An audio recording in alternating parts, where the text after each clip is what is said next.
तो दोस्तों आज हम जानेंगे कैसे हम एमटीएफ यानी मार्जिन ट्रेडिंग फैसिलिटी का यूज करके शॉर्ट टर्म के लिए ट्रेडिंग कर सकते हैं। जी हाँ, लॉन्ग टर्म ट्रेडिंग तो हम सब लोग जानते हैं, बट जो शॉर्ट टर्म ट्रेडिंग है वो हम एमटीएफ का यूज करके कैसे कर सकते हैं, ये हम जानेंगे आज की इस वीडियो में।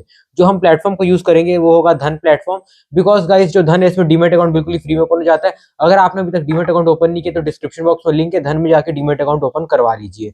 और जो एमटीएफ की जो ट्रेडिंग स्ट्रेटेजीज है तो थोड़ी रिस्की भी हो सकती है, तो आप अपने रिस्क मैनेजमेंट के हिसाब से इसको करना। ये वीडियो ओनली एजुकेशनल पर्पस के लिए है, अपने खुद के रिस्क पे और अपने फाइनेंशियल एडवाइजर की सलाह लेके ही कुछ करना, ठीक है।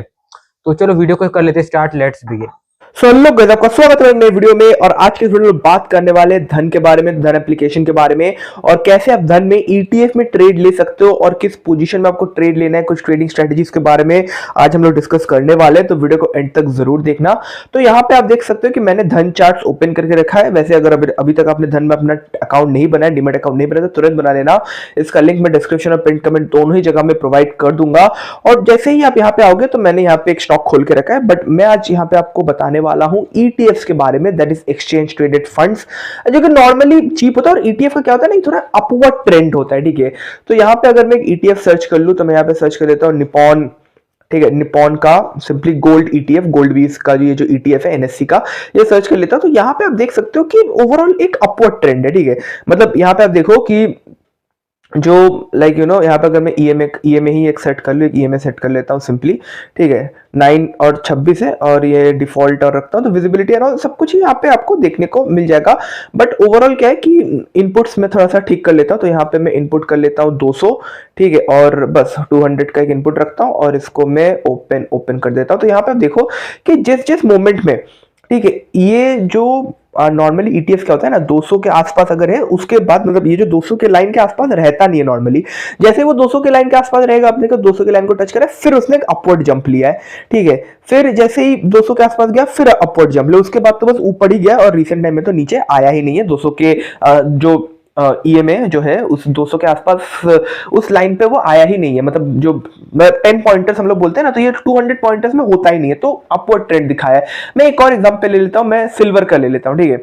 तो निपॉन इंडिया का, ये सिल्वर का मैं यहाँ पे ले लेता हूँ, निपॉन इंडिया सिल्वर ईटीएफ में यहाँ पे अगर कर लूँ सिल्वर 20, तो यहाँ पे भी आप देखो सेम ट्रेंड देखने को मिलेगा। जैसे ही वो 200 के आसपास यहाँ पे है, उसके बाद एक शार्प अपवर्ड ट्रेंड, फिर एक डिप हुआ, फिर उसके बाद अगेन एक शार्प अपवर्ड ट्रेंड, ठीक है।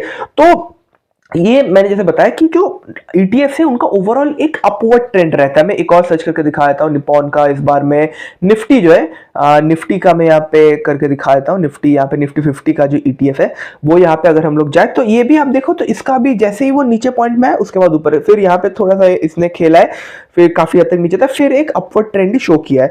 तो हमेशा जो ETF है वो एक अपवर्ड ट्रेंड ही शो करता है।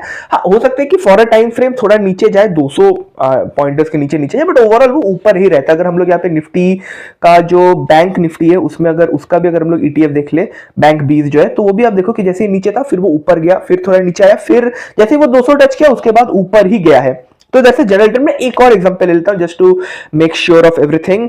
तो यहाँ पे अगर मैं चला जाऊं सिंपली, ठीक है, निफ्टी का जो निफ्टी नेक्स्ट 50 जो है, ठीक है, जूनियर 20 बेसिकली। तो यहाँ पे आप देखो तो ये काफी एक कंजेस्टेड आपको देखने को मिलेगा। वैसे टाइम फ्रेम एक दिन का है तो आप टाइम फ्रेम भी सेट कर सकते हो, ठीक है। सो यहाँ पे अगर हम लोग यहाँ पे बाहर से नॉर्मल चले जाए तो कोई इंडिकेटर आपको लगाना है, तो यहाँ पे मेरा एक इंडिकेटर लगा देता हूँ, डिस्टेंस फ्रॉम मूविंग एवरेज, ठीक है। तो डिस्टेंस फ्रॉम मूविंग एवरेज अगर आप देखो कि -9% के नीचे है, तो उसके बाद से आप देखना कि शेयर खुद मतलब ग्रो ही किया है। शेयर ऐसा नहीं कि शेयर ने ग्रो नहीं किया, शेयर ने मेजोरिटी ऑफ द टाइम उसके बाद अपवर्ड ट्रेंड ही शोकेस किया। ऑल्दो निपॉन का जो निफ्टी नेक्स्ट 50 है वो काफी लाइक आप देख सकते हो काफी रेडिश हुआ पड़ा है, बट फिर भी इसमें यहाँ से आपको कैसे प्रॉफिट निकालना है, कैसे ट्रेड करना है, वही आपको यहाँ पे देखना है।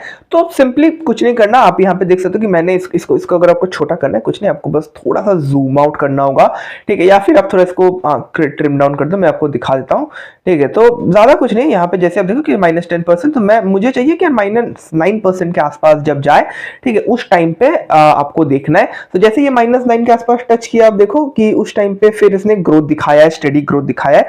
तो आपको यहाँ से पता चल जाएगा कि अच्छा यार इस फेज में मुझे फिर ट्रेड लेना है। अगेन मैं कोई सजेशन नहीं दे रहा हूँ स्टॉक का, ठीक है, या फिर को परचेज करना, दिस इज अ स्ट्रैटेजी। अगर जो डिस्टेंस फ्रॉम मूविंग एवरेज अगर वो -9% है और 200 के आसपास का अगर आपका ईएमए का जो है वो ग्राफ दिखा रहा है 200 के आसपास है, तो उसका मतलब majority of the time it will go upward, क्योंकि अपवर्ड ट्रेंड वहां पे शोकेस होता है।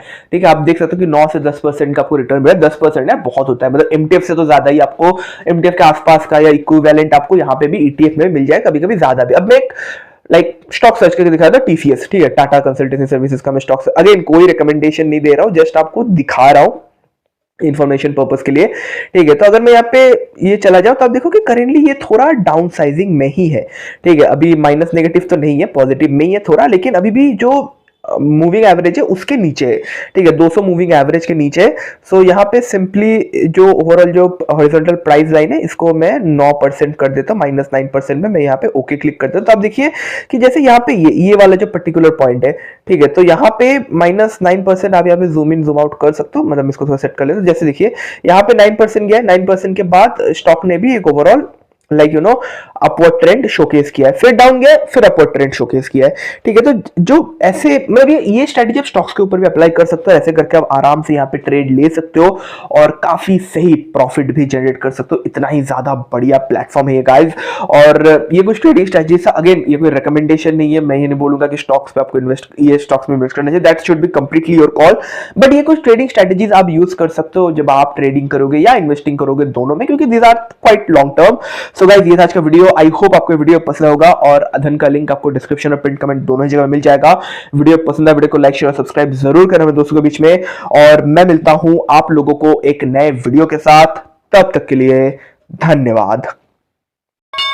Investments in the securities market are subject to market risk. Read all the related documents carefully before investing.